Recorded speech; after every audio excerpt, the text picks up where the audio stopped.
नमस्कार विद्यार्थी मित्रों, कैसे हो? अच्छे होंगे और अच्छी तरह अभ्यास भी कर रहे होंगे। ठीक है, अब हमने इकाई 4 तक अभ्यास, स्वाध्याय, व्याकरण, भाषा सज्जता आदि सब कुछ लिख लिया है। ठीक है, अब क्या करना है तो पुनरावर्तन एक समझते हैं और समझकर आपको अपने आप लिखना है। इसमें मुझे लिख कर देने की आवश्यकता नहीं होगी। क्यों, मैं समझा देती हूँ। तो प्रश्न 1 है, निम्नलिखित प्रश्नों के उत्तर लिखिए। तो 5 प्रश्न दिए गए हैं और ये 5 प्रश्न हम जो 4 इकाई पढ़ चुके हैं उसी में से है। एक बार पढ़ लेती हूँ। चिड़िया कब खुशी के गीत गाती हैं? सेठ ने कुत्ते को क्यों मुक्त किया? ईश्वर ने मनुष्य को किससे श्रेष्ठ बनाया? तो सेठ ने बंजारे के साथ कौन सी शर्त रखी?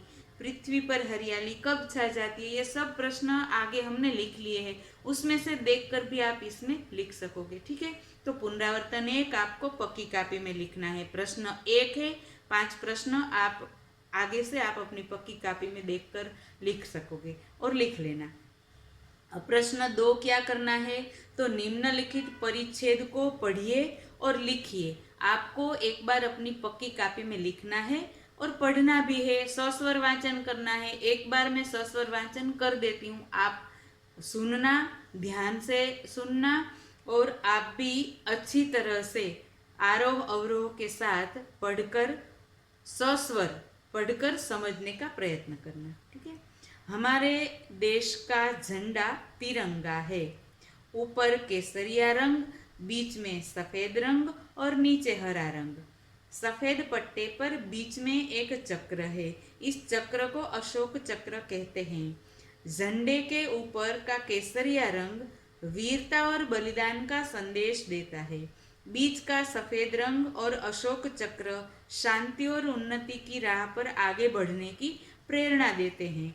नीचे का हरा रंग विकास करते हुए समृद्धि प्राप्त करने का सूचक है। ठीक है, आपने ये सुना, आप भी सस्वर वाचन करना और एक बार अपनी पक्की कापी में लिखना।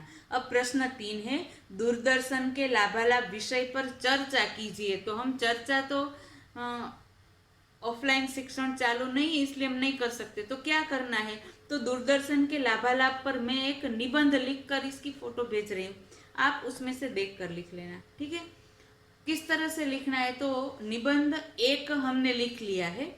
अब इस पुनरावर्तन के साथ साथ मैं एक पीडीएफ भेज रही हूँ, पुनरावर्तन समझा रही हूँ, पीडीएफ भेज रही हूँ।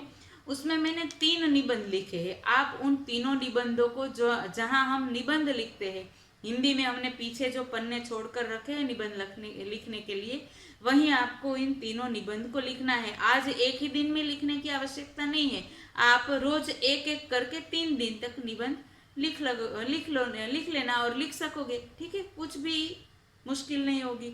तो प्रश्न 3 है, आप उसमें से देखकर लिख लेना। अब प्रश्न 4, तो निम्नलिखित शब्दों को शब्दकोश के सही क्रम में लिखिए। शब्दकोश का क्रम हम सीख रहे हैं, हमने सीख लिया है। आज इसमें अधिक कुछ कहने की आवश्यकता नहीं है। 5वां प्रश्न भी वही है, निम्नलिखित शब्दों को शब्दकोश के सही क्रम में लिखिए। दोनों प्रश्न में शब्दकोश का सही क्रम ही आपको लिखना है और आप लिख सकोगे। पहले यहाँ जो शब्द दिए गए उसको लिखना है, फिर इसके बाद इसको सही क्रम में लिखना है। किस तरह से आपको पता है, सबसे पहले स्वर से शुरू करना है, फिर व्यंजन आते हैं तो स्वर से अं से शुरू करना है, अं, अ, आ आदि। इस तरह से क से शुरू करना है। तो आप अपने आप लिख लेना। इसका उत्तर मैं नहीं दूंगी, आप अपने आप लिख सकोगे। तो अब आपको क्या करना है, पुनरावर्तन 1 अपनी पक्की कापी में लिखना है। प्रश्न 1, 2, 4 और 5 लिखना है।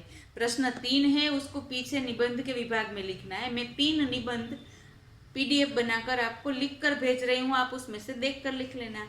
ठीक है, तो पुनरावर्तन तक आप लिख लेना। अगले तास में हम आगे का अभ्यास शुरू करेंगे।